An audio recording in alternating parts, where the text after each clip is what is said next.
The Intelligent Investor. Introduction, complete explanation. Purpose of the book. Benjamin Graham opens the book by explaining that it is not a guide to getting rich quickly or beating the market through clever tricks.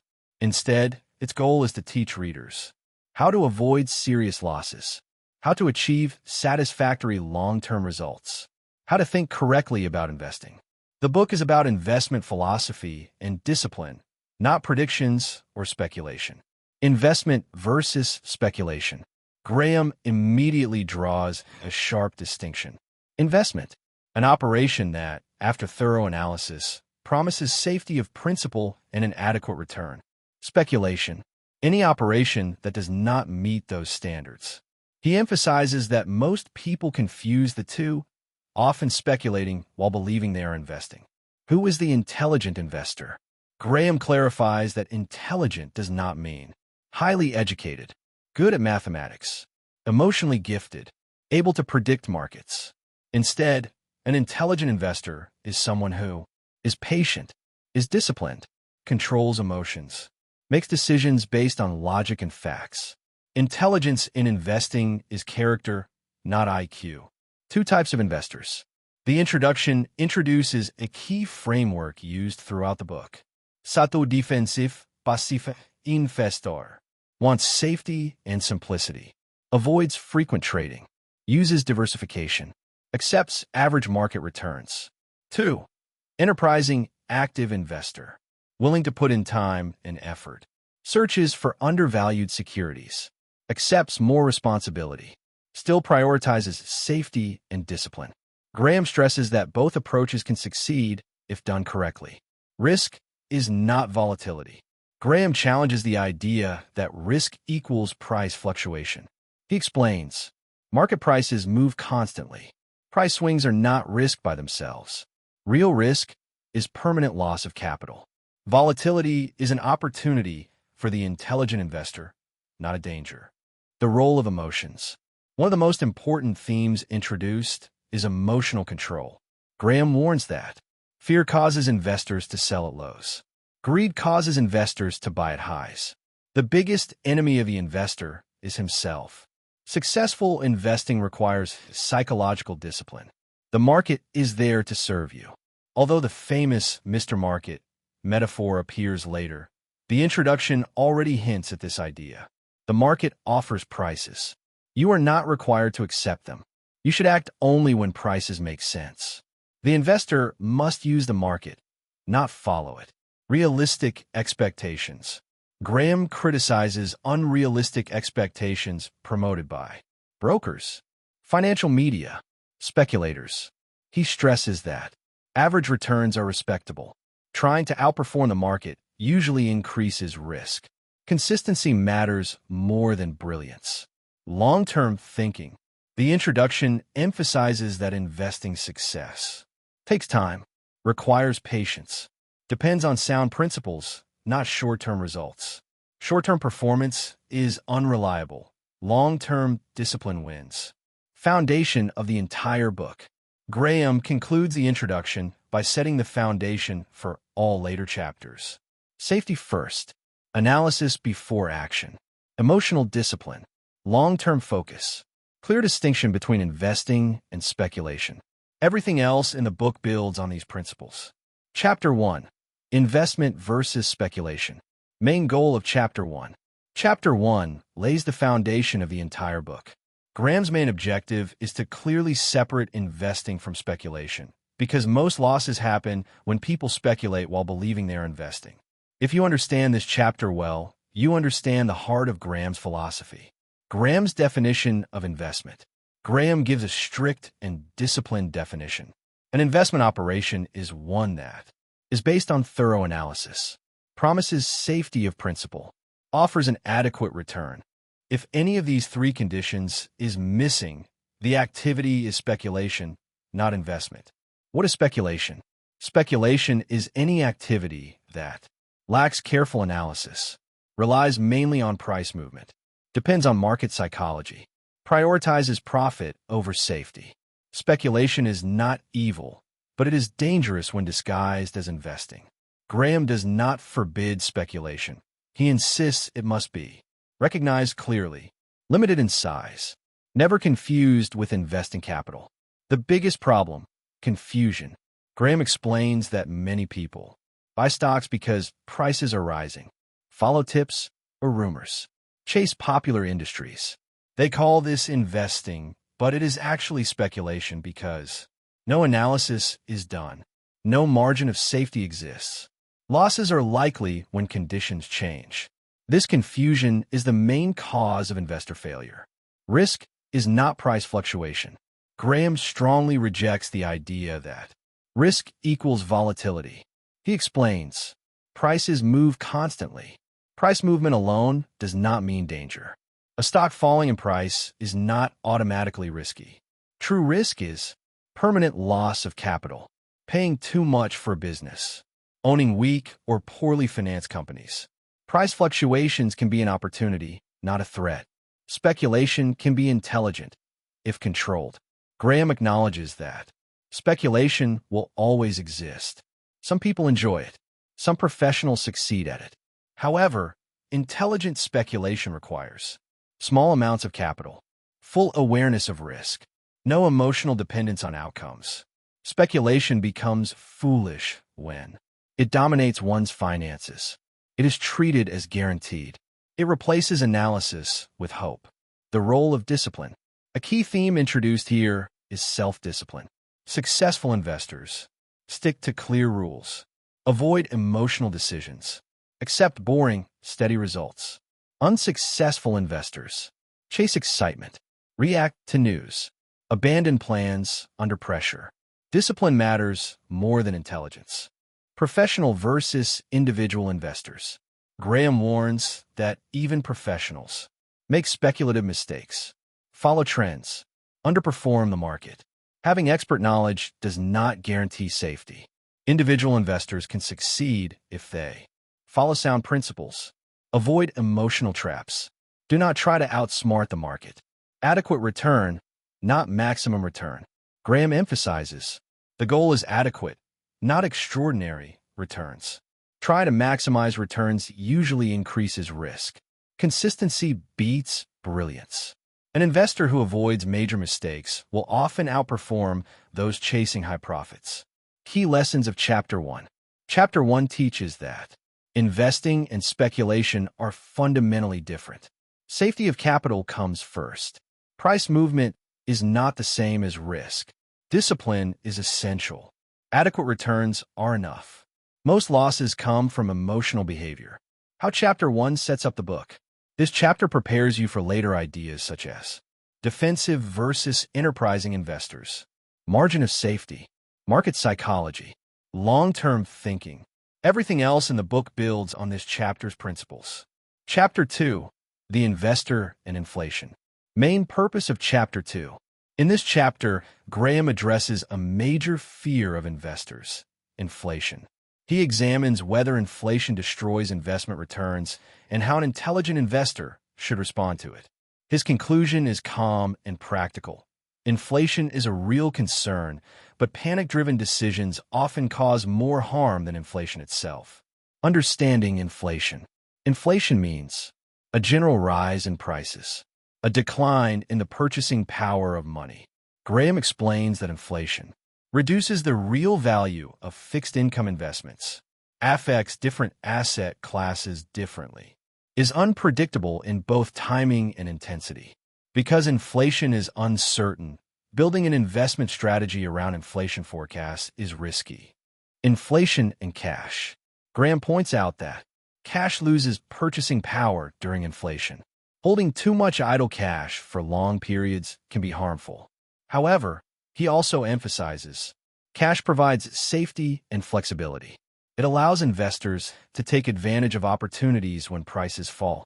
The intelligent investor balances protection from inflation with liquidity and safety. Inflation and bonds. Bonds are especially vulnerable to inflation because their interest payments are fixed. Their principal does not adjust for rising prices. During periods of inflation, bond prices usually fall. Real returns can become negative. Graham does not say bonds should be avoided entirely. Instead, he advises limiting exposure, choosing high-quality bonds, avoiding long-term bonds when inflation risk is high. Safety of principles still matters more than chasing yield. Inflation and stocks. Stocks offer partial protection against inflation because companies can raise prices. Earnings may grow over time. Dividends may increase.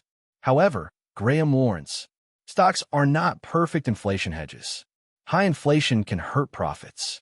Overpaying for stocks negates inflation protection.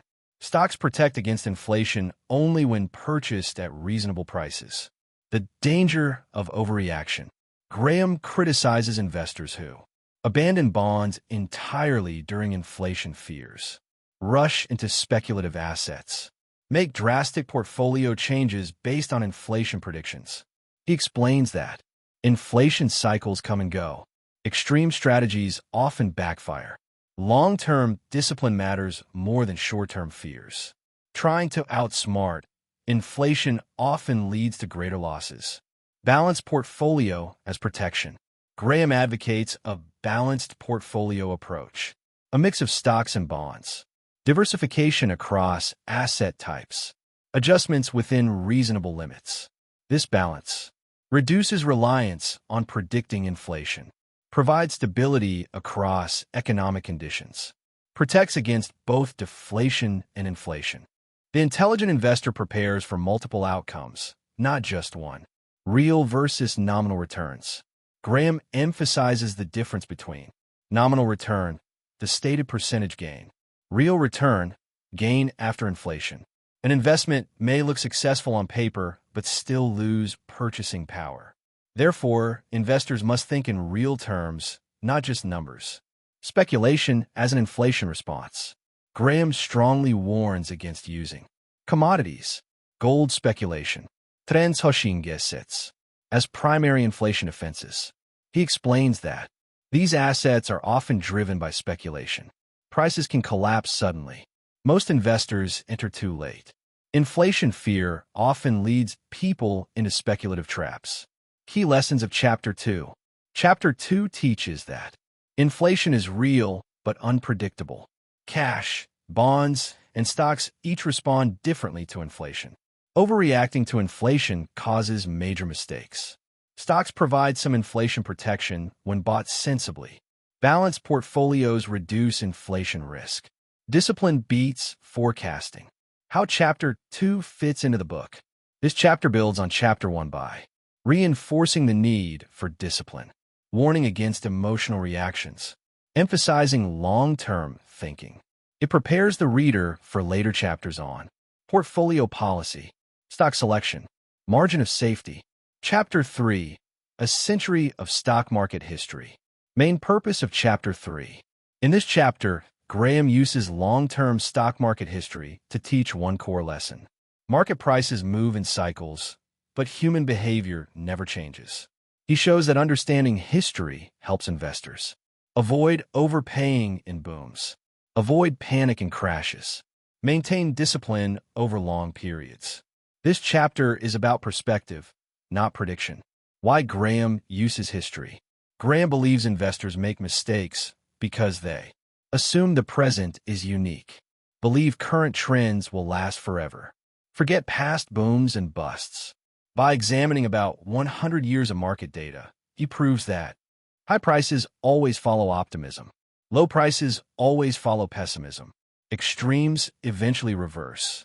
History is a warning system. Stock prices versus business reality. Graham explains that stock prices often diverge from company fundamentals. Market enthusiasm inflates prices far beyond intrinsic value. Fear later pushes prices far below intrinsic value. The market is driven more by emotion than by logic in the short term. Valuation matters more than timing. A central lesson of the chapter is that long-term results depend heavily on starting valuation. Buying at high prices leads to poor future returns.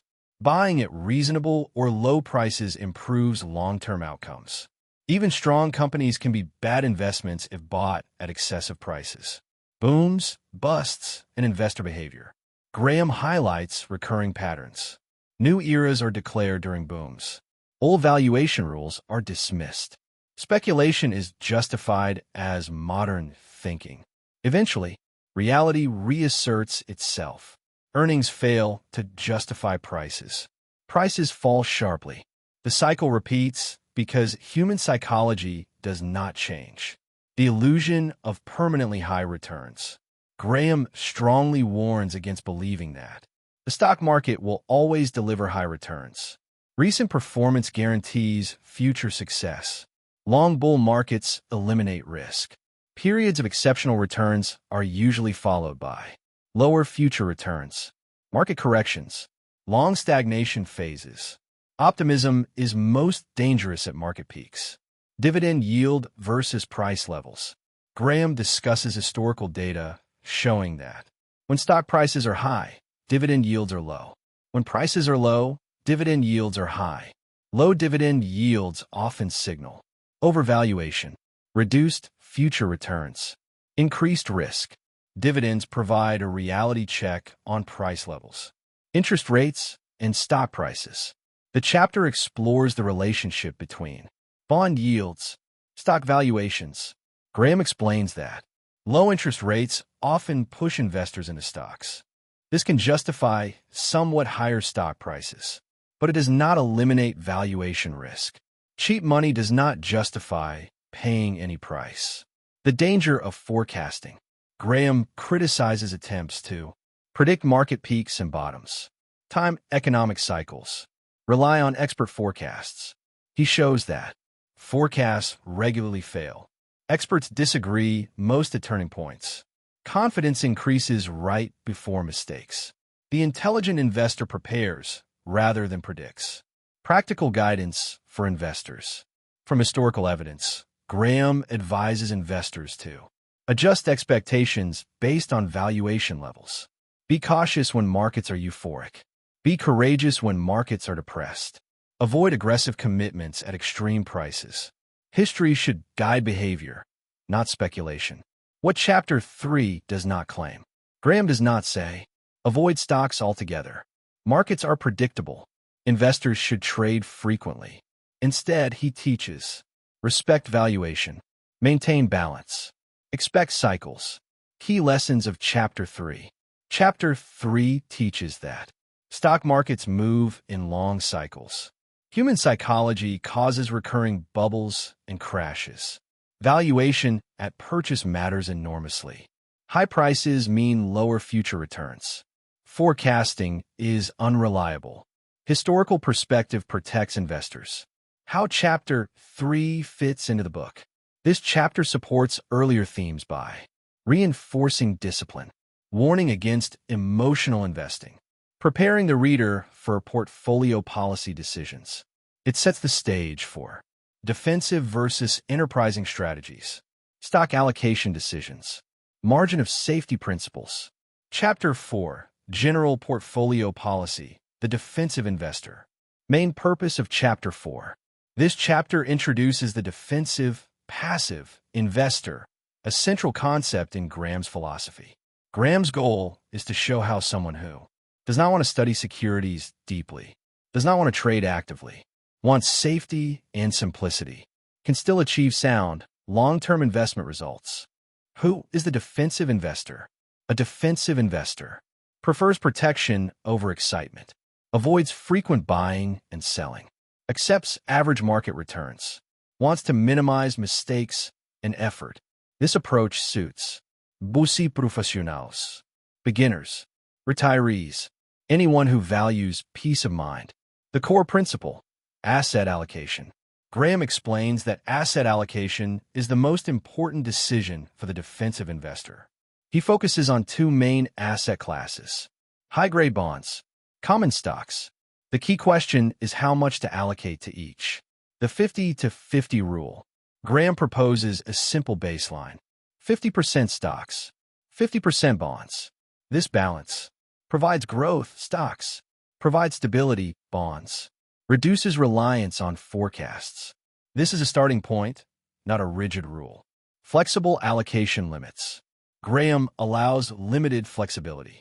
Minimum 25% stocks / 75% bonds.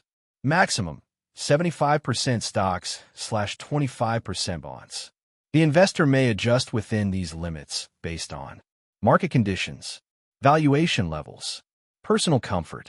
However, Graham strongly warns against going beyond these limits. Why not go all in on stocks? Graham explains that stocks can suffer long periods of poor performance. Emotional stress leads to bad decisions. Overconfidence grows in bull markets. A defensive investor should never risk financial security for higher returns. Rebalancing discipline. Graham introduces rebalancing. Selling assets that have risen too much. Buying assets that have fallen. This forces the investor to sell high, buy low, act rationally, not emotionally. Rebalancing is done periodically, not constantly. Avoiding market timing. Graham strongly discourages predicting market movements, reacting to news, making frequent allocation changes. The defensive strategy works because it removes the need to be right about the future. Simple rules beat complex strategies.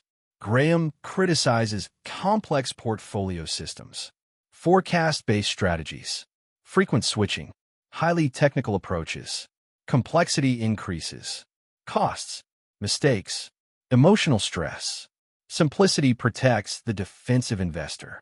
The role of discipline and character. Graham emphasizes that success here depends on sticking to the plan, ignoring market noise, resisting greed and fear. The defensive investor's advantage is consistency, not cleverness. Expected results. Graham sets realistic expectations. The defensive investor will not beat the market every year, but will avoid major losses. Over time, results will be satisfactory. Avoiding big mistakes matters more than achieving big wins. What this chapter does not recommend. Graham does not recommend 100% stock portfolios, speculative assets, frequent trading, following market gurus. The defensive investor avoids anything that threatens capital safety. Key lessons of Chapter 4. Chapter 4 teaches that most investors should follow a defensive strategy. Asset allocation is more important than stock picking. A 50-50 stock-bond balance is a sound foundation. Limited flexibility is allowed, but discipline is critical. Rebalancing enforces rational behavior. Simplicity reduces risk. How Chapter 4 fits into the book. This chapter builds directly on Chapters 1 to 3, prepares the reader for stock selection rules, forms the backbone of conservative investing. Later chapters expand on stock selection for defensive investors, enterprising investor alternatives, margin of safety concepts. Chapter 5, the defensive investor and common stocks. Main purpose of Chapter 5. In this chapter, Graham explains how the defensive investor should invest in common stocks. He assumes the reader wants minimum effort, wants maximum safety, is not interested in analyzing individual companies in depth. The goal is steady, long-term results, not excitement or brilliance. Why defensive investors should own stocks. Graham explains that common stocks are necessary because they provide long-term growth. They offer some protection against inflation. They outperform bonds over very long periods. However, stocks must be owned carefully and conservatively. Diversification is essential. A defensive investor should never rely on a few stocks. Graham recommends wide diversification, ownership of many companies across industries, avoidance of concentration risk. Diversification protects against individual company failure, unexpected business problems, emotional overconfidence. Preferred method, index-type investing. Graham strongly favors buying a broad list of leading stocks, holding them long-term, avoiding frequent changes. This approach minimizes mistakes, reduces costs, matches or exceeds most active investors. Modern index funds closely match this philosophy.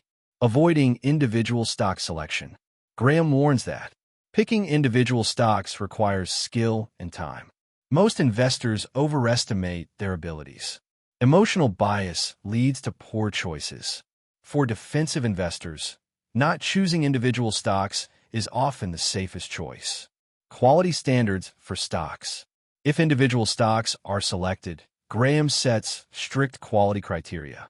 A defensive investor should choose companies that are large and financially strong, have long records of stable earnings, have a history of dividend payments, operate in established industries. Speculative or unproven companies are excluded. Valuation still matters. Even high-quality companies can be bad investments if overpriced. Graham emphasizes, avoid buying stocks at excessive prices. Price must be reasonable relative to earnings and assets. Overpaying destroys margin of safety. Quality alone is not enough. Price matters. The danger of popular stocks. Graham warns against trendy industries, popular growth stories, stocks widely praised in the media. Popularity usually means prices are already high, future returns are lower, risk is increased. Defensive investors avoid excitement. Dividend importance. Dividends play a crucial role. They provide income. They signal financial stability. They reduce dependence on price appreciation. A defensive investor prefers companies with consistent dividend records, rebalancing, and patience. Once stocks are purchased, they should be held for long periods. Changes should be minimal. Rebalancing should be periodic, not reactive. Patience is a defensive investor's greatest strength. What defensive investors should avoid. Graham explicitly discourages small or speculative companies. Hot new issues, IPOs. Turnaround stories. Companies without earnings or dividends. These require active management and belong to enterprising investors, if anyone. Expected results. Graham sets realistic expectations. Defensive stock investing will be boring. Returns will be average, not spectacular. Losses will be limited if discipline is maintained. Avoiding big losses is more important than chasing big gains. Key lessons of Chapter 5. Chapter 5 teaches that defensive investors should own stocks carefully. Diversification is non-negotiable. Index-style investing is ideal. Quality and stability matter. Price discipline protects against loss. Patience beats activity. How Chapter 5 fits into the book. This chapter completes the defensive investor framework by translating theory into stock ownership rules, preparing for bond discussion and enterprising strategies, reinforcing margin of safety principles. Later chapters contrast this with enterprising investor methods. Chapter 6, Portfolio Policy for the Enterprising Investor, Negative Approach. Main purpose of Chapter 6. This chapter begins Graham's discussion of the enterprising, active investor, but from a negative angle. Instead of telling you what to do, Graham first explains what the enterprising investor must avoid. His reasoning is simple. Most investment failures come not from lack of intelligence, but from doing the wrong things. Who is the enterprising investor? An enterprising investor is willing to put in time, effort, and study, seeks better than average returns, accepts responsibility for decisions, still prioritizes safety of capital. This investor is not a speculator, even though the approach is more active.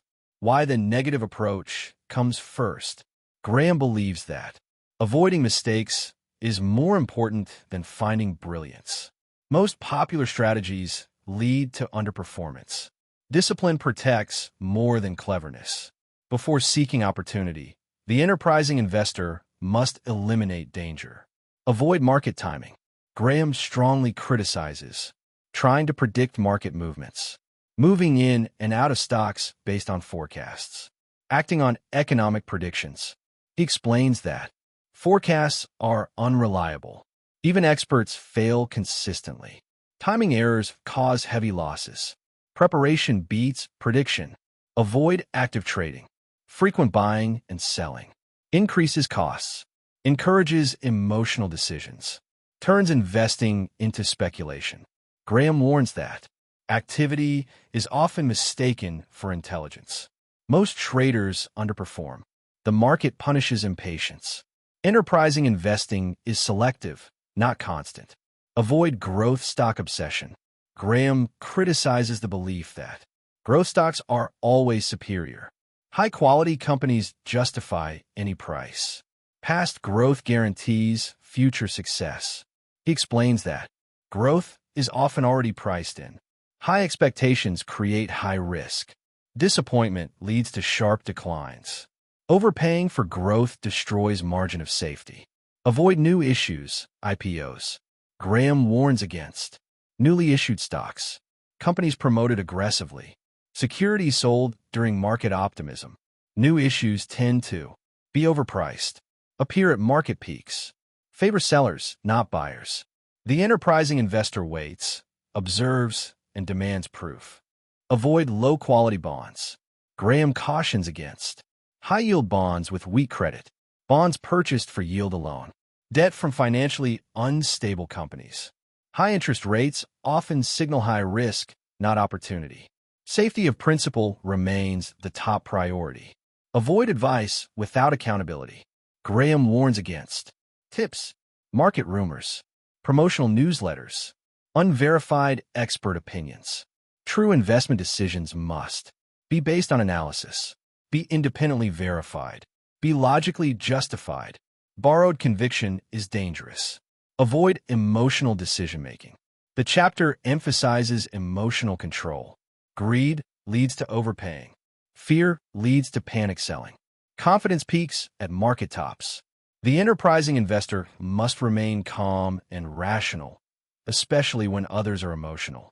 The illusion of complexity.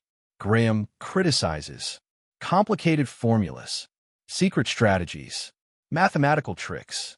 Complexity often hides weak reasoning, overconfidence, poor risk control. Sound investing principles are simple but difficult to follow. Key lessons of Chapter 6. Chapter 6 teaches that the enterprising investor must avoid market timing, avoid frequent trading, avoid overpriced growth stocks, avoid new issues and promotions, avoid low-quality bonds, avoid emotional decisions, avoid blind trust in advice. Avoiding these pitfalls already puts the investor ahead of most participants. How Chapter 6 fits into the book. This chapter separates investing from speculation at an advanced level, prepares for the positive approach in Chapter 7, reinforces the margin of safety principle. Only after removing dangers does Graham introduce opportunity. Chapter 7, Portfolio Policy for the Enterprising Investor, the Positive Approach. Main purpose of Chapter 7. After explaining what the enterprising investor should avoid in Chapter 6, Graham now explains what the enterprising investor should actively do. This chapter lays out legitimate ways to seek better-than-average returns while still obeying the central rule. Safety of principle comes first. What positive means? The positive approach does not mean aggressive or speculative. It means careful analysis, selective action, buying when value is clearly present, selling when value disappears. Activity is justified only when it increases safety and return. The core requirement, extra effort. Graham stresses that superior results require time, skill, patience, emotional control. Without these, active investing is likely to fail. Main strategies for the enterprising investor. Graham identifies 4 broad areas where the enterprising investor can legitimately operate.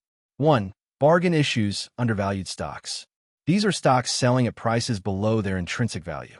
Characteristics include low price relative to earnings, low price relative to assets, temporary problems, not permanent decline. The enterprising investor buys when pessimism is high, sells when value is realized. This is classic value investing. 2. Special situations. These include mergers and acquisitions, reorganizations, spin-offs, liquidations. Returns come from corporate events, price gaps created by uncertainty, market inefficiencies. These opportunities require careful legal and financial analysis, patience, acceptance of complexity. 3. Growth stocks with discipline. Graham allows growth investing only with strict conditions. Growth must be proven, not hoped for. Financial position must be strong. Price must still offer margin of safety. He warns, Growth alone does not justify overpayment. The future is uncertain. Expectations are often too optimistic. Growth investing is acceptable only when price is reasonable. 4. Secondary companies. These are smaller or less well-known firms, often ignored by large investors, sometimes mispriced due to neglect. Graham warns, they carry higher risk. They require wider diversification. Analysis must be especially careful. Reward comes from neglect, not glamour. Diversification for the enterprising investor. Unlike the defensive investor, the enterprising investor can hold fewer stocks, but still needs diversification. Graham advises, avoiding heavy concentration, owning multiple opportunities, protecting against analytical error. Even good analysis can be wrong. Margin of safety is mandatory. Every positive strategy must include buying below intrinsic value, allowing room for error, protecting against bad luck. Without margin of safety, activity becomes speculation. Selling discipline. The enterprising investor should sell when price reaches or exceeds intrinsic value. Fundamentals deteriorate. Original thesis proves wrong. Selling is as important as buying. Emotional control. Graham emphasizes that active investing increases emotional pressure. Pride and ego interfere with judgment. Losses test discipline. Only emotionally stable investors should attempt this approach. Why most investors should not be enterprising. Graham openly admits, most people lack time or temperament. Active investing is demanding. Mistakes are costly. The defensive approach is superior for most investors. Key lessons of Chapter 7. Chapter 7 teaches that active investing is justified only with effort and discipline. Undervalued stocks are the main opportunity. Special situations offer selective advantages. Growth investing requires strict price discipline. Margin of safety is non-negotiable. Emotional control determines success. How Chapter 7 fits into the book. This chapter completes the framework for enterprising investors. Prepares for market psychology, Chapter 8. Sets up detailed analysis chapters later in the book. It shows that intelligence in investing is restraint, not aggression. Chapter 8. The Investor and Market Fluctuations. Main purpose of Chapter 8. This chapter teaches one of the most famous and important lessons in investing. Market fluctuations are not a threat. They are an opportunity. Graham explains how intelligent investors should think about, react to, and benefit from market volatility rather than fear it. Why market fluctuations exist. Graham explains that market prices fluctuate because investors are emotional. News is interpreted irrationally. Optimism and pessimism swing constantly. These fluctuations have little to do with the true value of businesses in the short term. Mr. Market metaphor. Graham introduces the famous Mr. Market analogy. Mr. Market is your business partner. Every day, he offers to buy or sell his share at a new price. Sometimes he is euphoric and overprices. Sometimes he is depressed and underprices. You are not obligated to trade with him. You should only act when his prices are clearly favorable. The market serves you, not instructs you. Graham emphasizes, market prices are opinions, not facts. The market's job is to provide opportunities. Your job is to evaluate value independently. Following the market blindly leads to losses. Price volatility is not risk. Graham reinforces a key principle. Falling prices do not equal danger. Rising prices do not equal safety. True risk comes from overpaying, weak fundamentals, lack of margin of safety. Volatility helps disciplined investors buy low and sell high. Psychological discipline. This chapter focuses heavily on emotional control. Common mistakes include selling in panic during declines, buying aggressively during booms, letting fear and greed override logic. The investor's greatest enemy is himself. When should investors act? Graham gives practical guidance. You should act when prices are far below intrinsic value. Pessimism is extreme. Fundamentals remain sound. You should ignore the market when prices are near fair value. Movements are driven by emotion. No margin of safety exists. Most of the time, doing nothing is correct. Defensive versus enterprising behavior and fluctuations. Defensive investors should largely ignore price swings and rebalance periodically. Enterprising investors can take advantage of major mispricing, but only selectively. Both must remain disciplined. Why market timing fails. Graham explains that investors are worst at timing. Emotional pressure peaks at extremes. Confidence is highest just before mistakes. Trying to predict short-term movements usually leads to buying high and selling low. The importance of intrinsic value. To benefit from market fluctuations, the investor must estimate intrinsic value. Compare price to value. Demand a margin of safety. Without value analysis, volatility is just noise. The role of patience. Graham emphasizes patience. Mispricing can last a long time. The market may ignore value temporarily. Discipline is rewarded eventually. Impatience turns investing into speculation. Key lessons of Chapter 8. Chapter 8 teaches that market fluctuations are opportunities. Mr. Market is emotional, not rational. You are not required to follow market prices. Volatility is not risk. Emotional discipline is critical. Patience and valuation lead to success. How Chapter 8 fits into the book. This chapter brings together earlier concepts, prepares readers for later analysis chapters, provides the psychological foundation of value investing, is often considered the heart of the book. Chapter 9. Investing in investment funds. Main purpose of Chapter 9. In this chapter, Graham examines investment funds, what we now call mutual funds and similar pooled investments, and explains how investors should use them wisely and cautiously. His central message is, most investment funds fail to outperform the market after costs, so investors must be selective and realistic. What are investment funds? Investment funds pool money from many investors, are managed by professionals, offer diversification and convenience. They appear attractive, especially to defensive investors. But Graham warns that professional management does not guarantee superior results. Types of investment funds. Graham discusses several types of funds.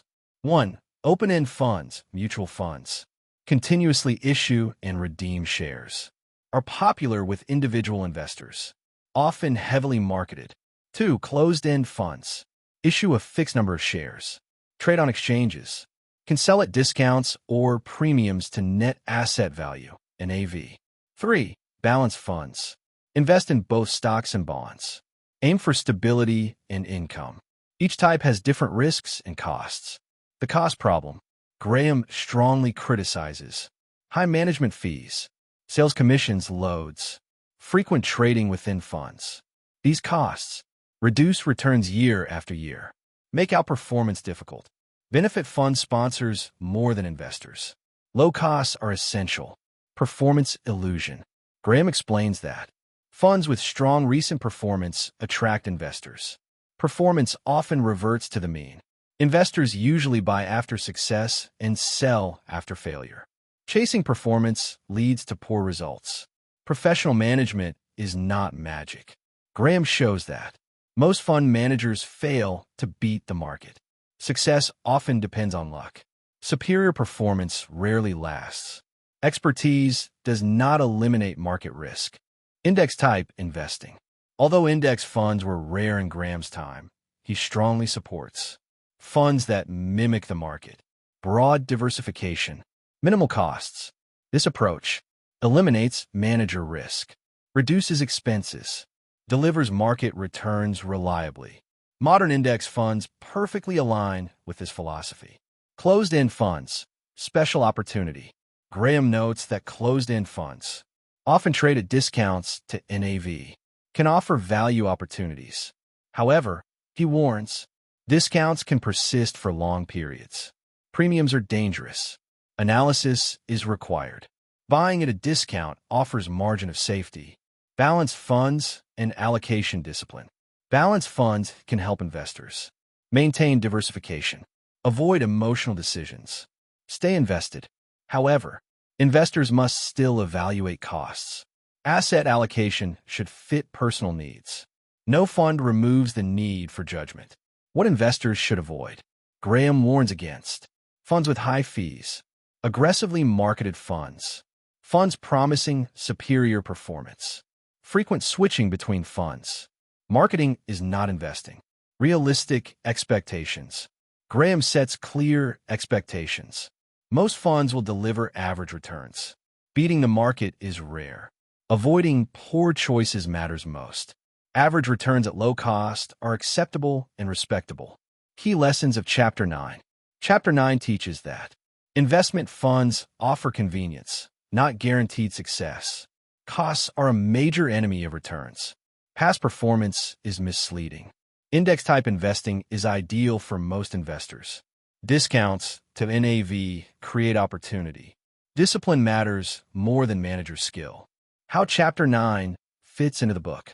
This chapter complements defensive investing strategies, reinforces simplicity and cost control, prepares readers for advisor-related decisions.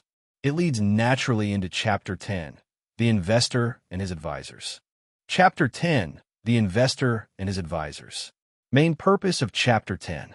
In this chapter, Graham explains how investors should deal with financial advisors, including brokers, investment counselors, and other professionals.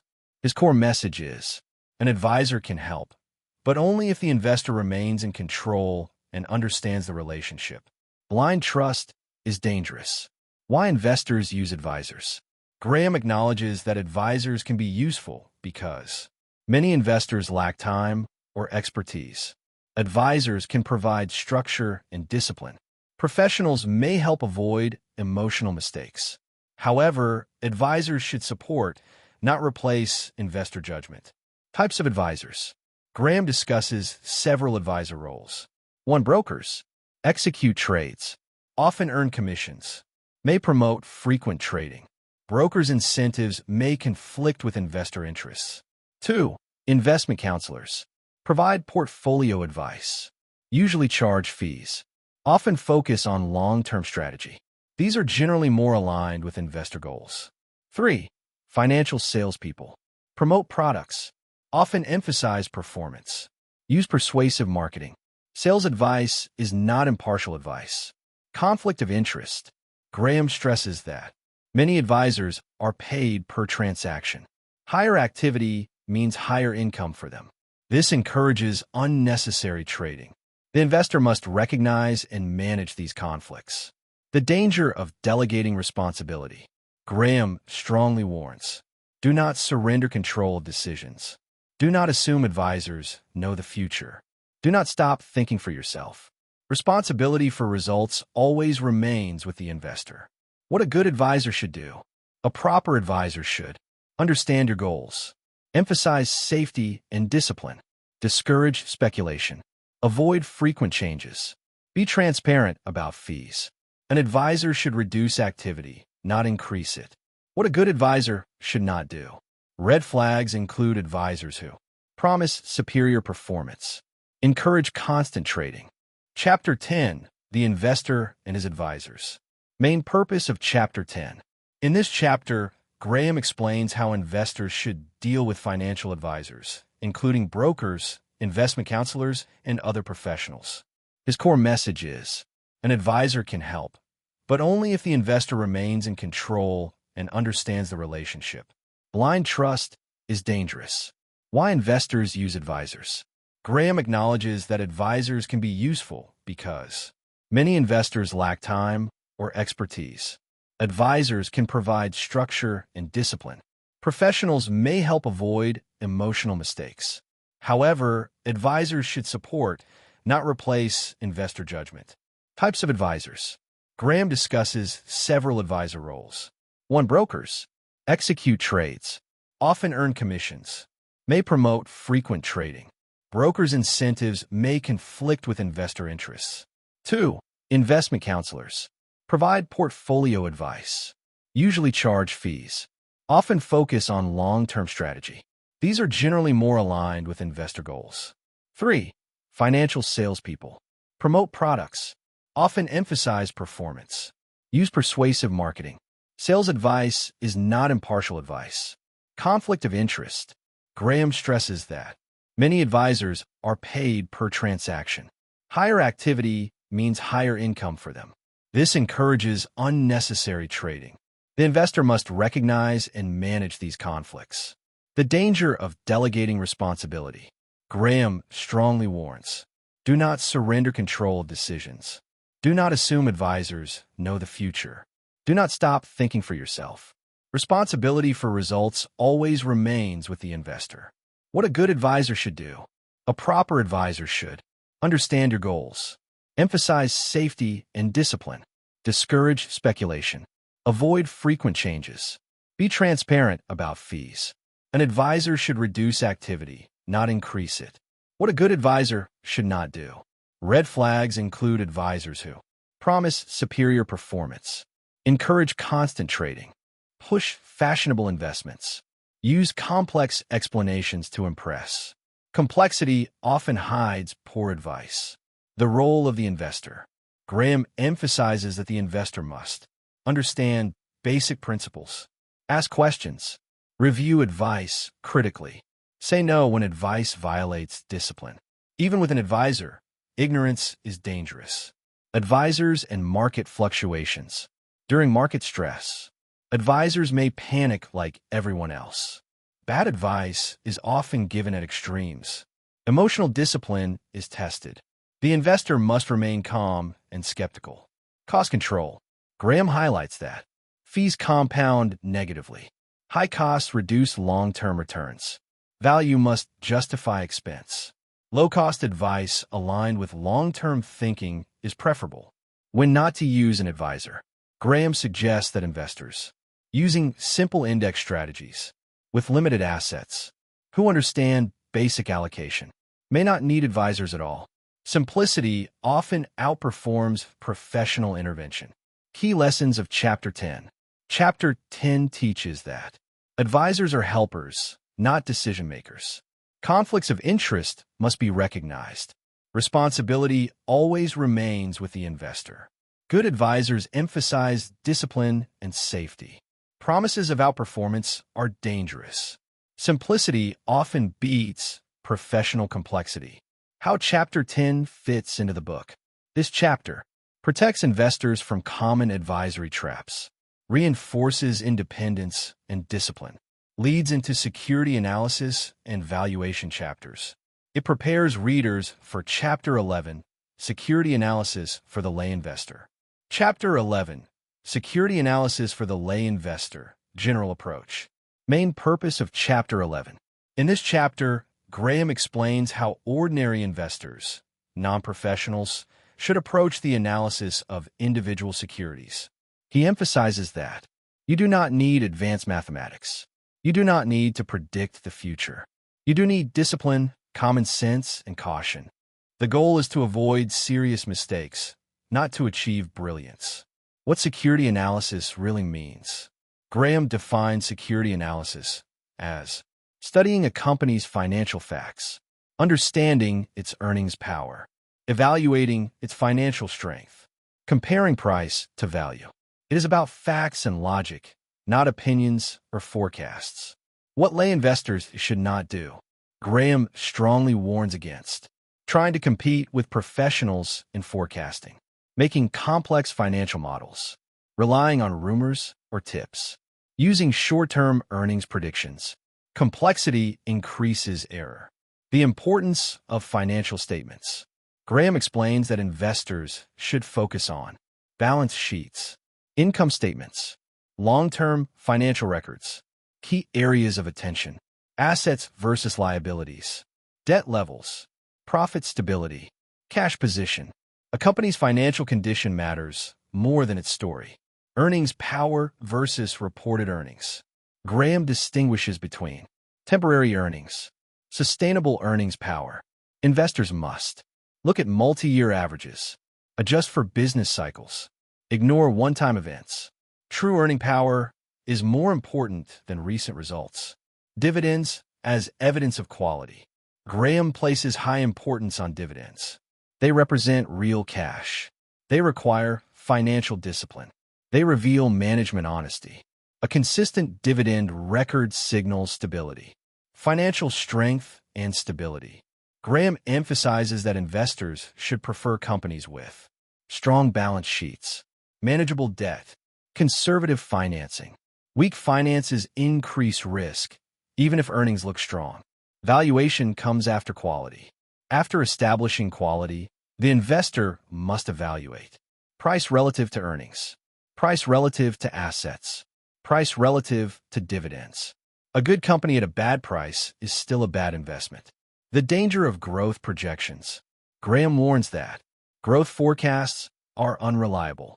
Optimism is often built into prices. Small errors in growth assumptions cause big valuation errors. Growth should be treated cautiously. Comparative analysis. Rather than deep analysis of one company, Graham suggests comparing similar companies, looking at relative valuation, identifying anomalies. Comparison reduces analytical error. Margin of safety. Although fully explained later, Graham introduces the idea that investors must allow room for error. Buying well below intrinsic value protects against mistakes. Analysis is imperfect by nature. Margin of safety is the investor's shield. What this chapter does not promise. Graham does not claim that analysis guarantees success. Numbers can predict markets. Investors can eliminate risk. Analysis reduces risk. It does not eliminate it. Key lessons of Chapter 11. Chapter 11 teaches that security analysis is factual, not predictive. Simplicity beats complexity. Financial strength matters more than stories. Earnings power is more important than recent earnings. Dividends signal quality. Valuation must include margin of safety. How Chapter 11 fits into the book. This chapter prepares readers for detailed earnings analysis, sets up stock comparison chapters, strengthens the analytical foundation of value investing. It leads directly into Chapter 12, Things to Consider About Per Share Earnings. Chapter 12, Things to Consider About Per Share Earnings. Main purpose of Chapter 12. In this chapter, Graham warns investors not to trust per share earnings at face value. He explains that reported earnings can be misleading, temporarily inflated, distorted by accounting choices.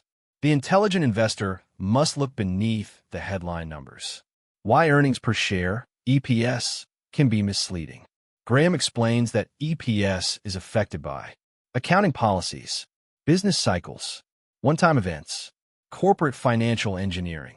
A single year's EPS often says very little about true earning power. Short-term versus long-term earnings. Graham strongly advises investors to examine earnings over many years. Ignore short-term fluctuations. Focus on long-term trends. True profitability reveals itself over time. Cyclical earnings. Some companies experience high profits during booms, low or negative profits during downturns. Judging such companies by peak earnings leads to overvaluation. Graham recommends using average earnings over a full business cycle, conservative assumptions, extraordinary and non-recurring items. Graham cautions investors to exclude unusual gains or losses. Adjust earnings for one-time events. Avoid treating temporary windfalls as permanent income. Reported profits often include items that will not repeat. Depreciation and amortization issues.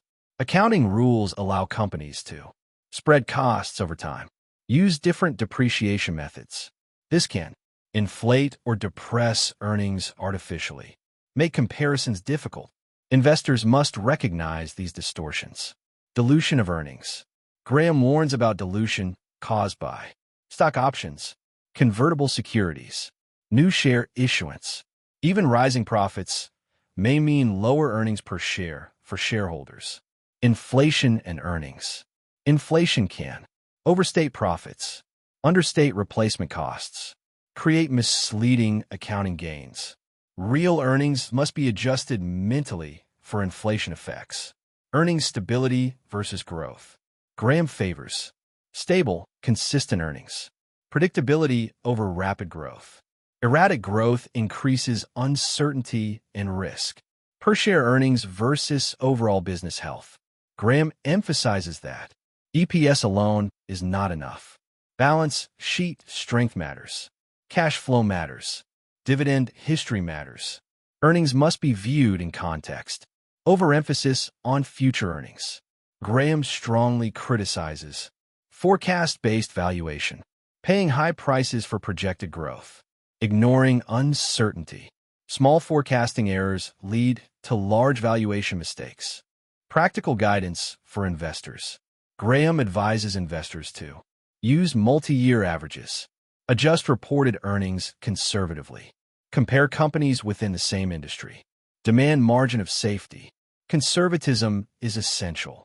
Key lessons of Chapter 12. Chapter 12 teaches that EPS figures can be misleading. Long-term averages matter more than recent results. Cycles distort earnings. One-time items must be excluded. Dilution reduces shareholder value. Conservative analysis protects investors.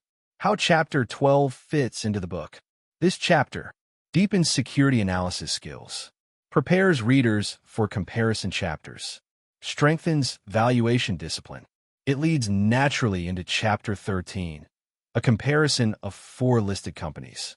Chapter 13, a comparison of 4 listed companies. Main purpose of Chapter 13. In this chapter, Graham shows how security analysis works in practice. Rather than discussing theory, he compares 4 real, well-known companies to demonstrate how investors are influenced by popularity, how price can diverge from value, why careful analysis matters more than reputation. This chapter teaches investors how to think, not what to buy. Why Graham uses company comparisons. Graham believes that isolated analysis can mislead. Comparison reveals mispricing. Investors often favor glamorous companies. By comparing companies side by side, errors become obvious.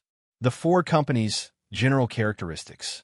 Although the specific companies change across editions, Graham typically contrasts firms that differ in market popularity, growth reputation, financial strength, valuation levels.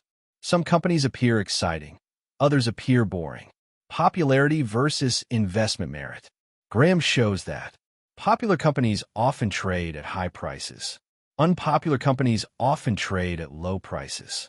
Popularity does not equal safety or value.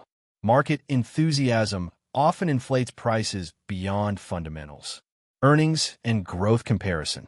Graham compares earnings records, growth consistency, stability of profits. He shows that companies with similar earnings may trade at vastly different prices. Growth expectations often explain price differences. Expectations, not facts, drive valuation gaps. Dividend records. Dividend comparison reveals management discipline, financial stability, shareholder friendliness. Companies paying steady dividends often offer greater safety. Balance sheet strength. Graham emphasizes debt levels, asset backing, liquidity. A strong balance sheet reduces risk even if growth is modest. Valuation ratios. Graham compares price to earnings, P/E ratios, price to book values, dividend yields. He shows that investors often pay high multiples for growth stories. Lower multiples often provide margin of safety. The market's psychological bias. This chapter exposes investor biases. Overconfidence in well-known companies. Neglect of less glamorous firms. Overreaction to recent performance. These biases create opportunity for disciplined investors. No single metric is enough. Graham warns that no single ratio tells the full story. Analysis must be comprehensive. Balance is essential. Investing is judgment, not formula. Key lessons of Chapter 13. Chapter 13 teaches that comparative analysis reveals mispricing. Popular stocks are often overpriced. Unpopular stocks can offer value. Dividends and balance sheets matter. Valuation differences reflect expectations. Market psychology distorts prices. How Chapter 13 fits into the book.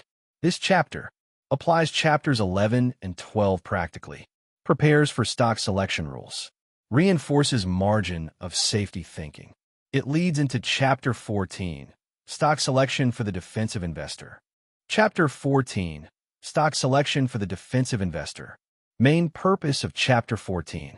In this chapter, Graham provides clear, strict rules for how a defensive investor should select individual stocks if they choose to do so.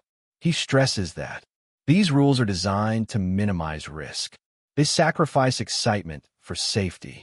They aim to prevent serious mistakes. This chapter turns defensive philosophy into practical screening criteria. The defensive investor's objective.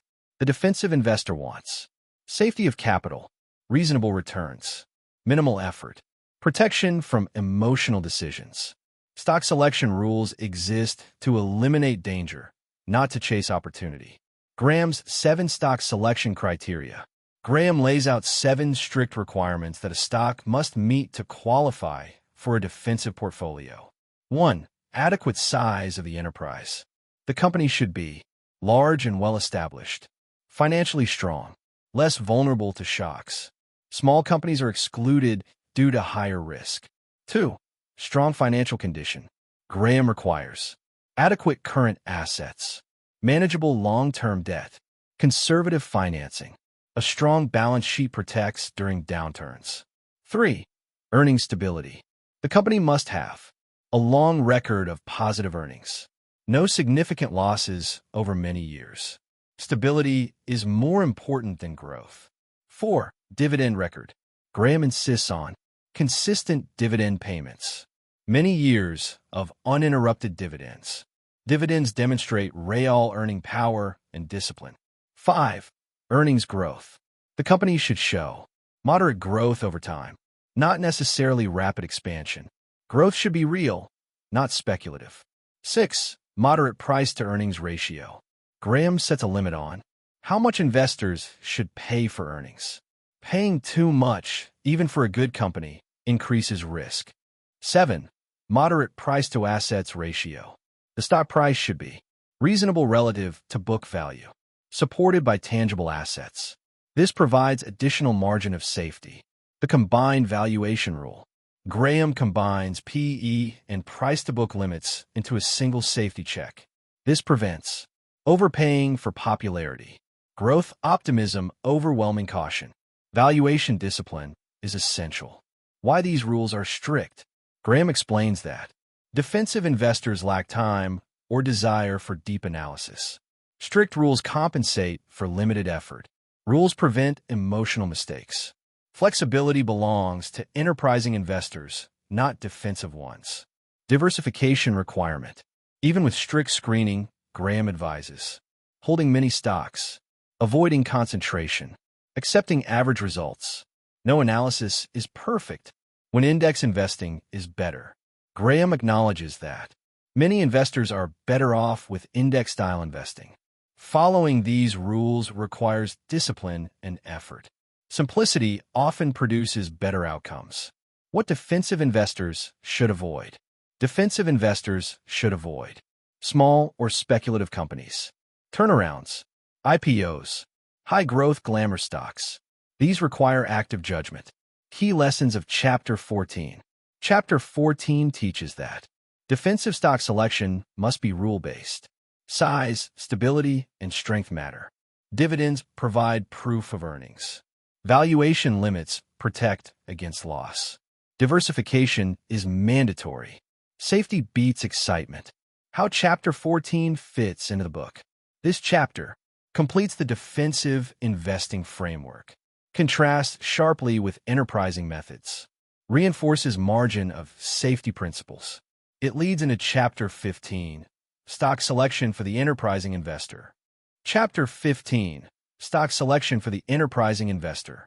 Main purpose of Chapter 15. This chapter explains how the enterprising investor can select individual stocks in ways that may produce better than average returns, while still respecting Graham's core principles of safety and discipline. It contrasts sharply with Chapter 14's defensive rules by allowing flexibility, but not recklessness. Enterprising versus defensive stock selection. Unlike defensive investors, enterprising investors accept greater responsibility. Use deeper analysis. Look beyond large, established companies. Seek mispricing created by neglect or pessimism. However, speculation is still forbidden. 3 main enterprising strategies. Graham discusses several legitimate approaches. These can be grouped into 3 broad categories. 1. Bargain issues, net, and undervalued stocks. These are stocks selling for less than the value of their current assets, less than conservatively estimated intrinsic value. Characteristics: often unpopular, often ignored, often suffering temporary problems. Success requires diversification, patience, willingness to look wrong for a while. 2. Secondary, smaller companies. These companies are smaller or less followed, can be mispriced due to neglect, often offer better value than blue chips. Risks: less stability, greater volatility. Protection comes from careful analysis, conservative valuation, broad diversification. 3. Special situations. These include mergers and acquisitions, liquidations, reorganizations, spin-offs. Returns come from specific corporate events, legal or structural changes, market inefficiencies. These opportunities require detailed study, understanding of risks, patience. Growth stocks with caution. Graham allows growth investing only if growth is proven and consistent. Financial position is strong. Price is not excessive. He strongly warns growth optimism is often overpriced. Forecasts are unreliable. High expectations increase risk. Growth stocks must still offer margin of safety. Quantitative versus qualitative factors. Graham emphasizes numbers matter more than stories. Financial facts are more reliable than narratives. Conservative assumptions reduce risk. Qualitative factors are secondary. Selling discipline. The enterprising investor should sell when price reaches estimated value. Business fundamentals deteriorate. Original analysis proves wrong. Holding forever is not always intelligent. Diversification is still required. Even with deep analysis, mistakes are inevitable. Events are unpredictable. Graham recommends owning multiple enterprising positions, avoiding excessive concentration. Confidence must be controlled. Emotional and temperamental requirements.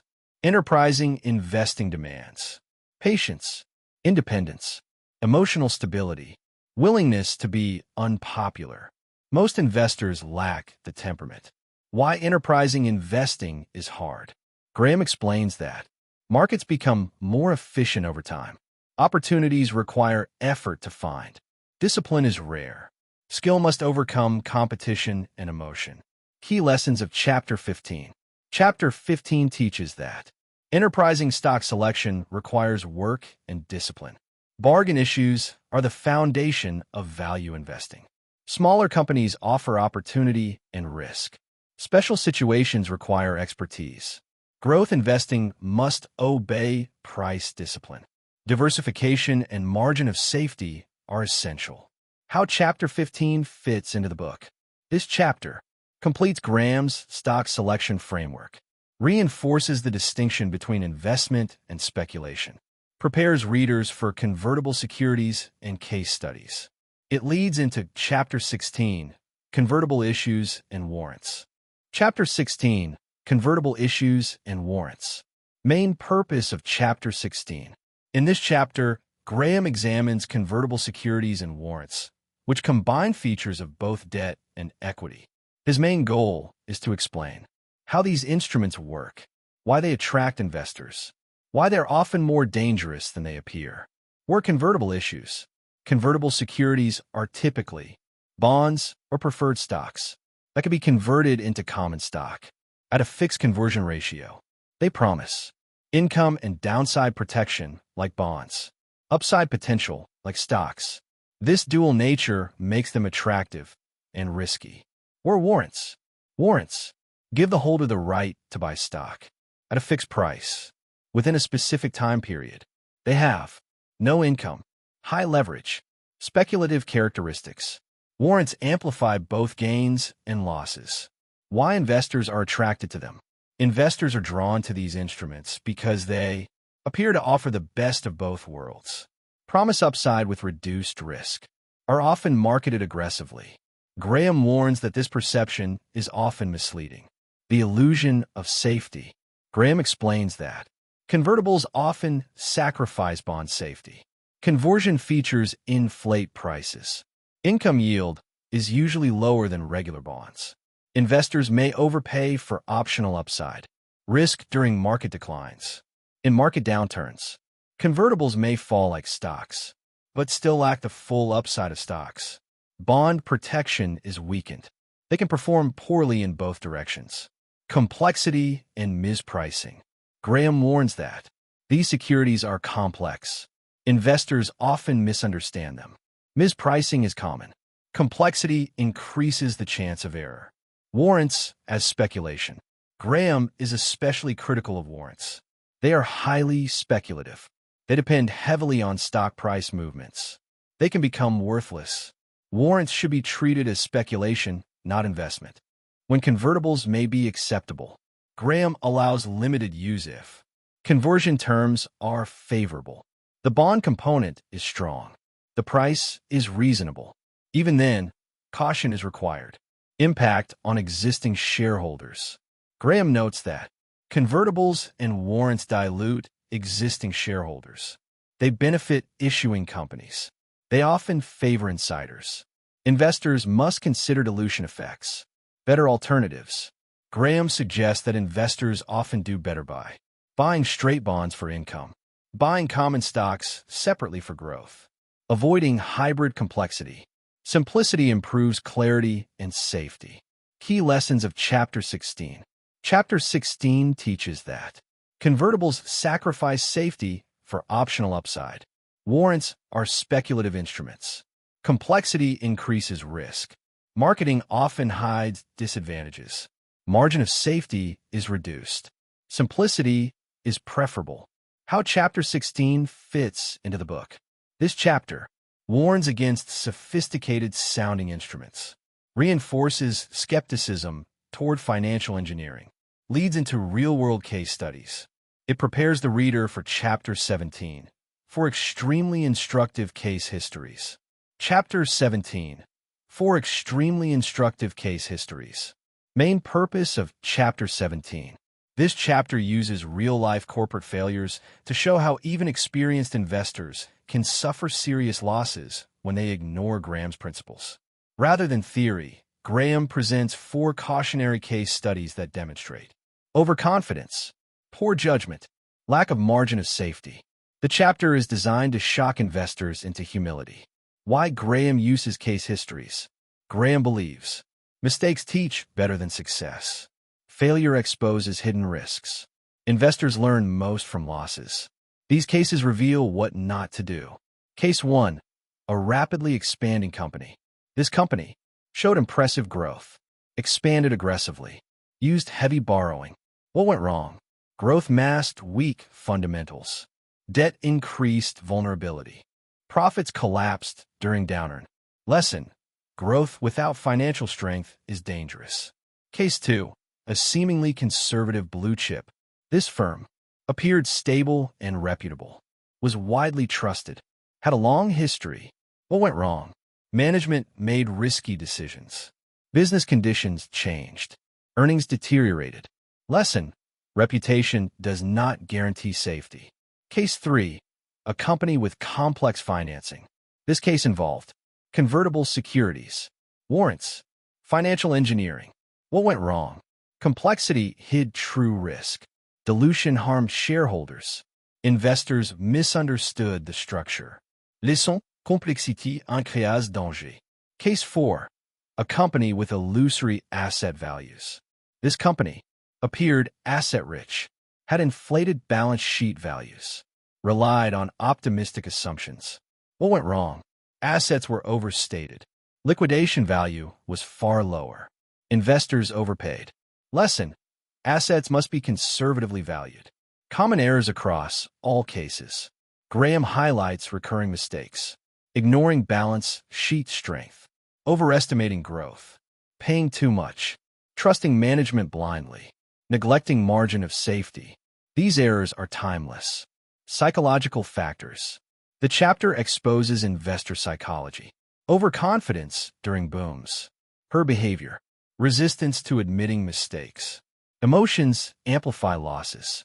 Why these losses were avoidable. Graham stresses, none of the failures were unforeseeable. Warning signs were visible. Discipline would have prevented disaster. Losses came from judgment errors, not bad luck. The role of margin of safety. Every case lacked conservative valuation, financial strength, adequate protection against uncertainty. Margin of safety is the investor's shield. Key lessons of Chapter 17. Chapter 17 teaches that even famous companies can fail. Growth is not safety. Debt magnifies risk. Complexité et danger. Asset values must be conservative. Margin of safety prevents ruin. How Chapter 17 fits into the book. This chapter reinforces earlier warnings, prepares readers for valuation comparisons, leads into Chapter 18, a comparison of 8 pairs of companies. Chapter 18, a comparison of 8 pairs of companies. Main purpose of Chapter 18. In this chapter, Graham compares 8 pairs of companies that were similar in size, similar in industry, similar in earnings power, yet their stock market performance differed dramatically. The goal is to show how market enthusiasm distorts prices. Investors overpay for stories. Long-term outcomes often contradict expectations. Why Graham uses pair comparisons. By pairing companies, differences become clear. Biases are exposed. Price behavior is better understood. This method highlights psychological errors more clearly than isolated examples. The nature of the comparisons. Each pair typically includes a popular, high-priced stock, a less popular, conservatively priced stock. Investors favored one and ignore the other. Expectation versus reality. Graham shows that stocks with high expectations often disappoint. Stocks with low expectations often perform better. Reality tends to revert toward the average. The market frequently misjudges the future. Overvaluation and underperformance. The chapter demonstrates that overpaying leads to poor results.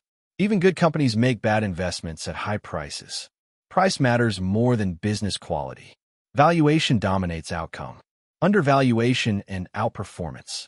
Less glamorous companies often had stable earnings, paid dividends, traded at modest prices. These stocks often delivered superior returns. Investor psychology. Graham identifies several psychological tendencies. Over-extrapolating recent success, chasing growth, ignoring boring companies, assuming the past will continue. These biases drive mispricing. Market fashion. Graham emphasizes that investment styles go in and out of fashion. Popular industries become overcrowded. Fashion increases risk. Avoiding fashionable stocks improves results. No special skill required. The superior performing stocks were not selected by insider knowledge, superior forecasting, complex analysis. They were simply cheap and solid. The role of dividends. Dividend-paying companies provided tangible returns, reduced reliance on price appreciation, demonstrated earnings reality. Dividends anchor value. Why the market got it wrong. The market paid too much for growth hopes, ignored valuation discipline, confused business success with investment success. Graham separates the two. Key lessons of Chapter 18. Chapter 18 teaches that expectations determine investment results. Overvaluation leads to disappointment. Underpricing creates opportunity. Market psychology causes systematic errors. Dividends and valuation matter. Simple discipline beats forecasting. How Chapter 18 fits into the book. This chapter reinforces margin of safety principles, complements Chapter 13 comparisons, prepares readers for corporate governance issues. It leads into Chapter 19, shareholders and managements, dividend policy. Chapter 19, Shareholders and Management's Dividend Policy. Main purpose of Chapter 19. In this chapter, Graham addresses the relationship between shareholders and corporate management, focusing especially on dividend policy and how profits should be used. He challenges the assumption that management always knows best and argues that shareholders must remain vigilant. The role of shareholders. Graham emphasizes that shareholders are the true owners of the company. Management is a steward, not an owner. Owners have the right to expect rational use of earnings. Passive ownership can lead to abuse. Dividend policy as a test of management. Dividend decisions reveal management's attitude toward shareholders. Whether profits are used wisely. Whether reinvestment truly creates value. Dividends impose discipline. Retained earnings must justify themselves. Graham insists that retained earnings are shareholders' money. Management must prove retained earnings create value. Growth alone is not justification. If retained profits do not increase per share value, they are misused. The case for dividends. Dividends provide tangible returns, proof of earning power, protection against wasteful expansion. Cash returns reduce managerial empire building. When retention makes sense, Graham allows earnings retention only if returns on reinvested capital exceed shareholder alternatives. Growth increases intrinsic value. Management has proven capital allocation skill. Retention must be earned. Stock dividends and stock splits. Graham explains that stock dividends do not create value. Stock splits are cosmetic. Psychological effects often mislead investors. Economic reality does not change. Share buybacks. Although less common in Graham's time, he acknowledges that buybacks can be beneficial only if shares are undervalued. Overpriced buybacks destroy value. Price discipline is essential. Management accountability. Graham encourages shareholders to question management decisions, vote their proxies thoughtfully, oppose poor capital allocation. Silence enables inefficiency. Institutional shareholders. Graham warns that institutions often fail to act responsibly. Passive behavior weakens corporate governance. Large owners have special responsibility. Influence should be exercised wisely. Common management errors. Graham highlights recurring mistakes. Hoarding cash without purpose. Expanding for prestige. Overpaying for acquisitions. Ignoring shareholder returns. These behaviors reduce value. Key lessons of Chapter 19. Chapter 19 teaches that shareholders are owners, not spectators. Dividends impose discipline. Retained earnings must add value. Cosmetic changes mislead. Buybacks require valuation discipline. Active ownership improves outcomes. How Chapter 19 fits into the book. This chapter shifts focus from markets to corporate governance, reinforces rational capital allocation, leads into Graham's core concept. It prepares the reader for Chapter 20, margin of safety as the central concept of investment. Chapter 20, margin of safety as the central concept of investment. Main purpose of Chapter 20. This final chapter presents the single most important idea in the entire book, the margin of safety. Graham argues that all successful investing methods, defensive or enterprising, are simply different ways of achieving an adequate margin of safety. Without it, investing becomes speculation. What is margin of safety? Margin of safety means buying securities at a price significantly below intrinsic value, allowing room for errors, uncertainty, and bad luck, protecting capital even if analysis is imperfect. It is the investment equivalent of engineering safety tolerances. Why margin of safety is necessary. Graham explains that future earnings are uncertain. Forecasts are unreliable. Economic conditions change. Human judgment is flawed. The margin of safety compensates for all of these risks. Margin of safety versus forecasting. Graham strongly rejects reliance on precise earnings forecasts, economic predictions, market timing. He argues, you cannot predict accurately. You can protect yourself. Protection beats prediction. How margin of safety is created. Margin of safety can be achieved through 1. Low price relative to value. Buying stocks with low P/E ratios, low price-to-book values, high dividend yields. Price discipline is the primary defense. 2. Strong financial position. Companies with low debt, high liquidity, solid balance sheets. Financial strength absorbs shocks. 3. Earnings stability. Stable businesses. Reduce downside risk. Make valuation more reliable. Volatility reduces safety. 4. Diversification. Diversification reduces the impact of individual errors, converts uncertainty into statistical advantage. No analysis is perfect. Margin of safety in bonds. For bonds, margin of safety comes from adequate interest coverage, strong asset backing, conservative terms. Income stability is critical. Margin of safety in common stocks. For stocks, it comes from conservative valuation, financial strength, proven earnings, sensible dividends. Growth alone does not provide safety. The danger of high-quality overpricing. Graham warns that even excellent businesses can be bad investments. Overpaying destroys margin of safety. Quality does not eliminate price risk. Price always matters. Margin of safety and temperament. Successful investors must be patient, resist crowd behavior, accept boredom, tolerate temporary underperformance. Temperament supports margin of safety. Why margin of safety works. Graham explains that it does not require genius. It does not require forecasting. It relies on discipline. This makes it repeatable and practical. Margin of safety as a unifying principle. Graham concludes that all sound investment rules serve this concept. Differences in strategy are secondary. Margin of safety is universal. It applies to all asset classes. Final warning. Graham warns that markets will always tempt investors to speculate. The illusion of certainty is dangerous. Only margin of safety protects capital.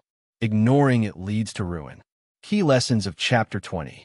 Chapter 20 teaches that margin of safety is the foundation of investing. Forecasting is unreliable. Price discipline is essential. Financial strength protects investors.